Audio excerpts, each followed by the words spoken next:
جی السلام علیکم ورحمۃ اللہ وبرکاتہ۔ ان کے انٹرویو پہ میں کچھ باتیں کہنا چاہتا ہوں۔ پہلی بات تو یہ ہے کہ حضرت والا نے جو بولا ہے نا کہ لاکھوں کی خالی پاگلوں کی بھیڑ ہے، میں آپ سے یہ پوچھنا چاہتا ہوں کہ آپ ہی اکیلے سمجھدار ہیں؟ کیا ہندوستان کے لاکھوں اور کروڑوں لوگ پاگل ہیں؟ آپ کو یاد رکھنا چاہیے محمود مدنی صاحب کہ ان پاگلوں کی بھیڑ کے اندر ایک پاگل ہے جس کا نام ہے مفتی اسماعیل صاحب مالیگاؤں، جو ایم کی سیٹ سے مالیگاؤں سے MLA ہے۔ اور یہ بھی یاد رکھنا چاہیے کہ وہی مفتی اسماعیل دارالعلوم دیوبند کے رکن شورا بھی ہے۔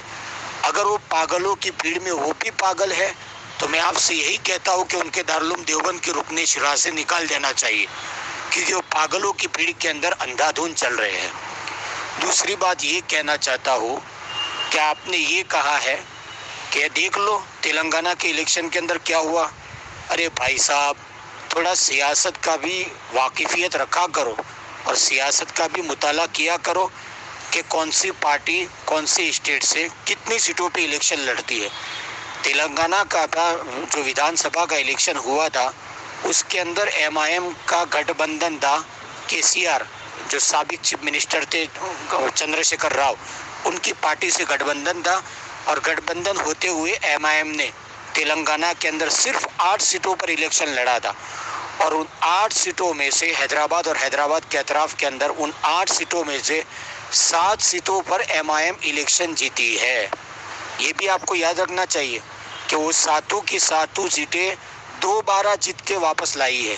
پہلے وہ 60 سیٹیں MIM کے پاس تھی ہی، وہ ساتوں کی ساتوں سیٹیں الحمدللہ دوبارہ جیت کے واپس لائی ہے، اور الحمدللہ وہ کام کے بل بوتے پہ لائی ہے۔ تلنگانہ کے اندر انہوں نے حیدرآباد اور اس کے اطراف کے اندر انہوں نے کام کیا ہے، اور وہاں کے اسمبلی کے اندر سابق چیف منسٹر کی جب حکومت تھی تو ان کو اس بات پر مجبور کر دیا تھا اور مسلمانوں کا ریزرویشن پاس کروایا تھا، اور مسلم ریزرویشن کوٹے کے اندر سرکاری کوٹا بڑھوایا تھا۔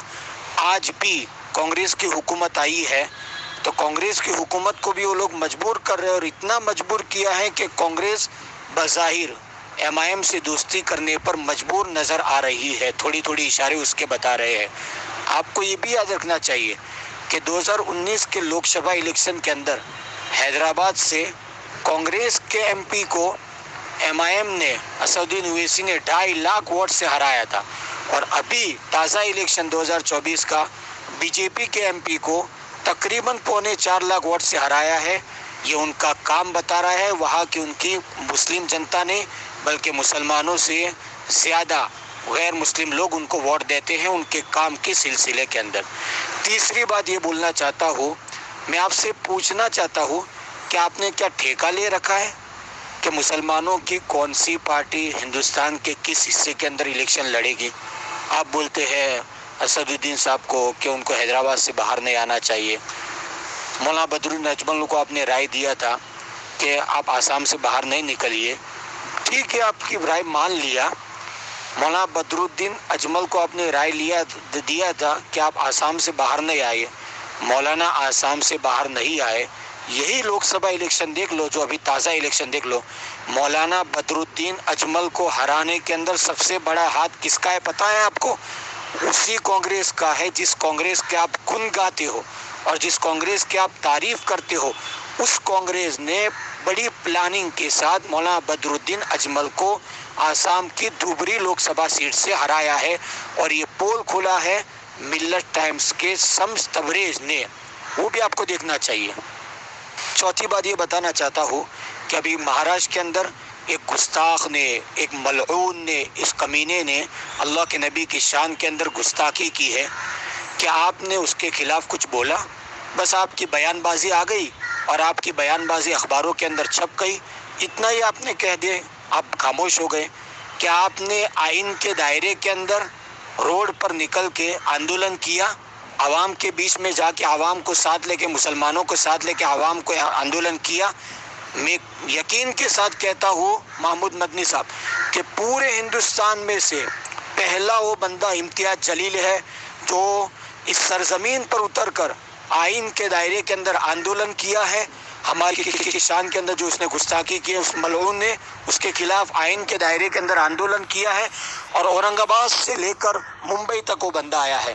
اور ابھی گزشتہ کل ہی جوگیشوری کے اندر اسد پایا آئے تھے، ان کا پروگرام تھا، چالو بارش کے اندر وہ بندہ چیخ چیخ کے مسلمانوں کو کہہ رہا تھا اس گستاخ کے مخالف اور مہاراشٹر کی حکومت کے مخالف کہ اس کو قانون کے دائرے کے اندر اس کو گرفتار کرنا چاہیے۔